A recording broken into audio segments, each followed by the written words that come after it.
안녕하세요. 나무아카데미입니다. 이번 영상에서는 고3을 위한 3월 모의고사 대비 국어공부법에 대해서 말씀드리려고 합니다. 지금 새 학기가 한 달도 안 남은 시점이죠. 수시를 준비하는 학생에게는 마지막 학기 내신 성적을 위해, 그리고 정시를 준비하는 학생에게는 처음 보게 될 3월 모의고사 성적을 위해서 새 학기를 앞둔 지금 이 시기가 중요하다고 할 수 있는데요.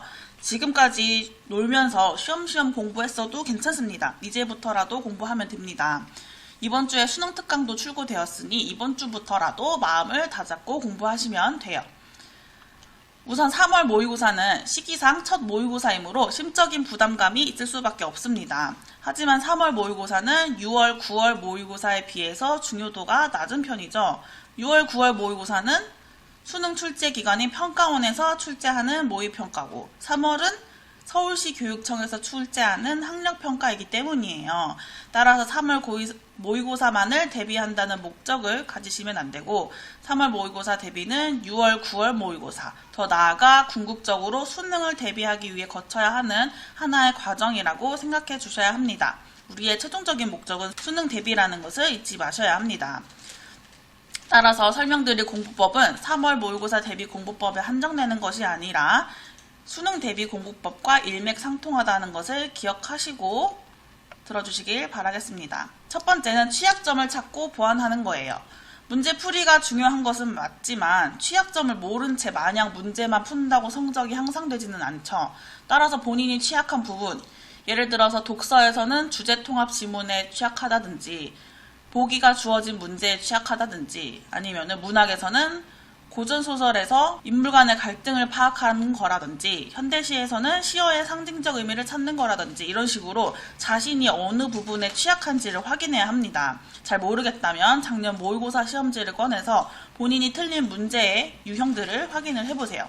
만약에 고전시가에 취약한 학생이라면 우선 기본기를 정립을 해야 되잖아요. 고대 가요부터 민요까지 주요 고전 시가를 갈래별로 정리하고 기본 개념어도 정리해야 합니다. 그리고 고전 시가를 현대어로 풀이하는 연습을 해야 합니다. 최근 수능에서는 고전 시가를 원문 그대로 제시하기보다는 어느 정도 현대어로 풀어서 지문에 제시하기는 하지만 중세국어 표기법이 아예 안 나오는 것은 아닙니다. 따라서 고전 시가를 현대어로 풀이하는 연습을 해서 고전 시가에 대한 부담감을 줄일 필요가 있습니다. 그리고 여러 고전 시가를 현대어로 접하다 보면 고전 시가의 전형적인 주제들이 보일 거예요. 자연 친화라든지 연군 지정, 임에 대한 그리움, 탐관오리에 대한 비판 이런 식으로 고전 시가는 주제가 한정적이에요. 반면 현대시는 자아의 분열과 화해, 산업화에 따른 물질 만능주의 비판, 민중의 생명력, 사랑의 본질, 소외된 이웃에 대한 연민, 도시적 삶에 대한 성찰, 이런 식으로 주제를 몇 가지만 꼽을 수가 없습니다. 또한 고전 시가에서는 해는 임금, 구름은 유랑, 자유, 간신, 대나무는 절개 이런 식으로 관습적인 시어가 많이 나타나므로 주요 고전 시간 작품들을 읽어보게 되면 이러한 배경 지식이 쌓이고 처음 보는 작품들도 보다 쉽게 이해할 수 있게 될 것입니다. 이렇게 고전 시가 공부하다 보시면 고전 시가가 현대시보다 더 쉽게 느껴지게 될 거예요. 이제 반면에 독서가 취약한 학생이라면 우선 지문을 읽으며 각 단락의 소주제, 핵심어, 글 전체의 내용 전개 방식과 주제를 파악하는 연습을 하셔야 합니다. 예를 들어 기출문제 중 한 지문을 프린트한 후에 각 단락의 핵심어를 동그라미 치고 소주제도 적어보는 등 꼼꼼히 지문을 읽어보면 됩니다.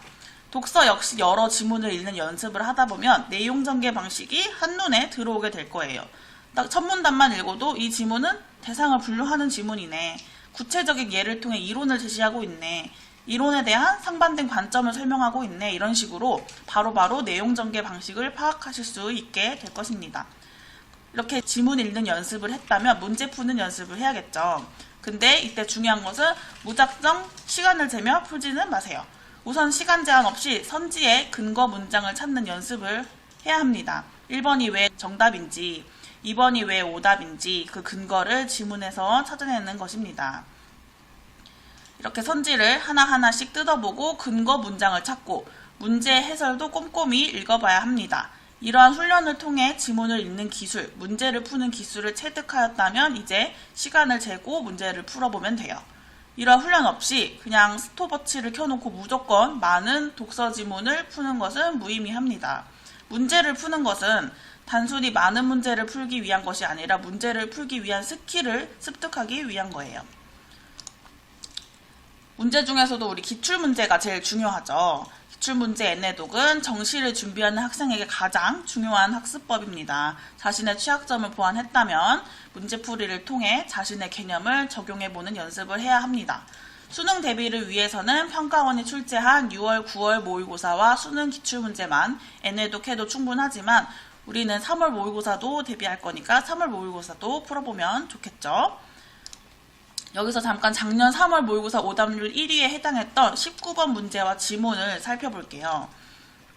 독서가 항상 오답률 베스트를 거의 다 차지하는데 작년의 경우 오답률 1위에서 6위가 모두 독서였습니다. 그리고 이 문제는 오답률 70.2%에 해당하는 문제였는데요. 사실 니은의 입장에서 기억에 대해서 설명한 내용이란 즉 외제주의 입장에서 한국이 방금 골을 넣었다라는 믿음을 평가하는 것이므로 내용 이해를 묻는 생각보다 단순한 유형이라고 할 수 있습니다. 이 문제의 근거 문장은 이 문장이에요. 니은 쪽에 있는 부분이겠죠.